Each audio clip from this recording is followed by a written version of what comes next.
The key. The beach swept away in the distance, the tide as far out as could be. A couple were laughing and playing there. She'd cuffed him in fun to a tree. "Now that isn't fair, Isabella," he'd laughed as she danced in the sand. "You're going to be mine, Richard Andrew Devine, or forever be tied to the land." She taunted and teased and annoyed him. He said, "I just want to be free." She spun on the sand and she held out her hand, and she laughed as she dangled the key. "You can stay till I hear your proposal. It's like squeezing out blood from a stone.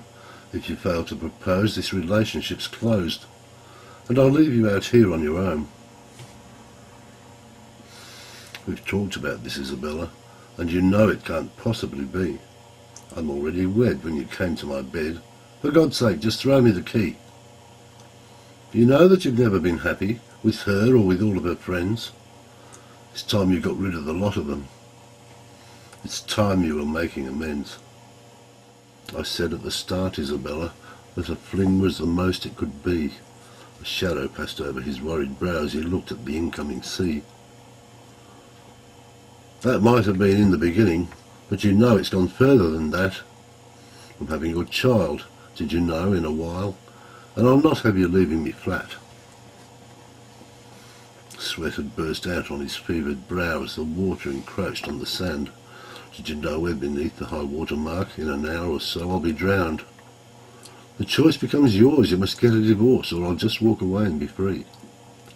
There's no going back, I'm determined in that. I'll be walking away with the key." The sea was beginning to lap at his feet and she to retreat as it came. Then suddenly she was beginning to sink while crying that he was to blame. In seconds she'd sunk in the sand to her waist. In terror she cried, "Rescue me!" But he was restrained by a half-inch of chain. "For God's sake, just throw me the key." "How do I know that you won't walk away and just leave me to sink in the sand?" "I wouldn't do that. Just throw me the key or we both become part of the land." She'd sunk to her shoulders at this point in time and she struggled to pull out her arm, then raised it on high and she let the key fly as they both held their breath in alarm. "I've told her I want a divorce," he cried, as the key fell just short of his reach. "And I lost a baby a week ago," she cried to her neck in the beach. They stared at each other as she sank from sight.